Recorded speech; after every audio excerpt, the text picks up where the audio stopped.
In a small village, an imaginative educator famed for his creative lessons paid a special visit to an elementary school. Upon his arrival in the classroom, his eyes sparkled with intrigue, and he carried a large, clear glass vessel under his arm, instantly drawing the children's gaze. With a playful sense of mystery, he set the vessel on a table for all to see, and from beneath the table, he produced a collection of sizable rocks, each as big as a closed hand. Deliberately, he placed the rocks into the vessel, adding them one by one until no more could fit. He then posed a question to the students. "Is this vessel full?" Observing no further rocks could be added, the students agreed, "Yes." To their wonder, the educator next revealed a pouch of gravel. He began to sprinkle the gravel into the vessel, where it nestled into the spaces between the rocks. Once more, he queried, "Is this vessel full now?" A few students, beginning to understand his intent, hesitated, but the majority concurred, "Yes, now it's complete."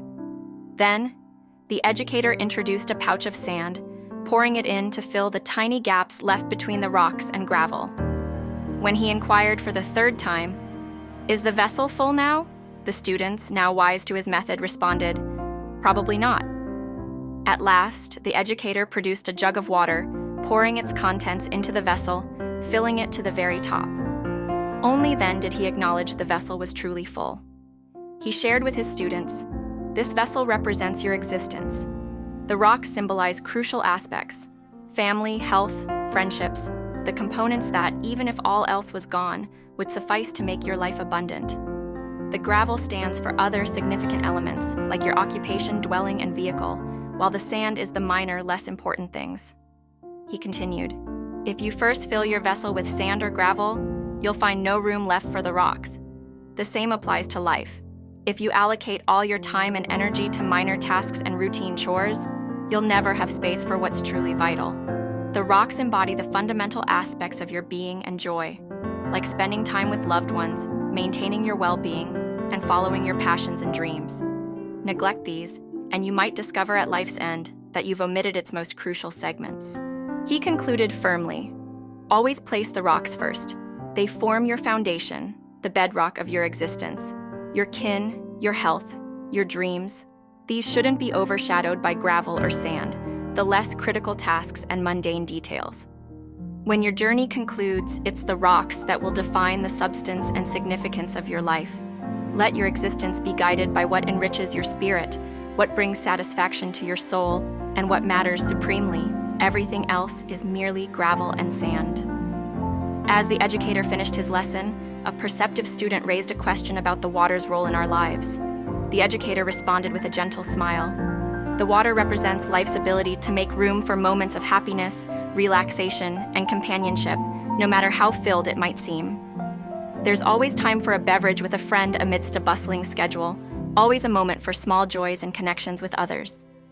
In our daily grind, we juggle priorities, often forgetting what's most important in the flurry of life's limited hours. If we choose to fill our days with the peripheral, the everyday, we leave no space for the rocks, the elements of true value and importance. Thus, focus on your rocks, your loved ones, your well-being, your dreams, and your passions. These are life's treasures that, even when all else fades, leave you content and whole. Look after these jewels, make time for those dear to you, care for your health, and courageously chase your aspirations. And as you do, don't forget to allow space for learning, growth, and compassion. And the water? It's the unplanned, the serendipitous, the shared laughter, the spontaneous moments that even in a life that seems complete, always find their place. There's always room to connect, to unwind, to simply be.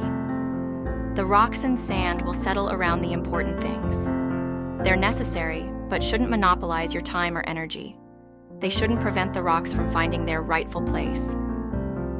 In the end, it's not the business of a life brimming to the top that counts, but rather the fulfillment of a life rich with meaningful experiences. It's about savoring the days as much as it is about counting them. It's about balancing the rocks, the gravel, the sand, and the water in ways that enrich your life and bestow upon you authentic joy. Welcome to InspireHorizon. We appreciate you tuning in. Until our next encounter, remember, prioritize your rocks and savor every moment.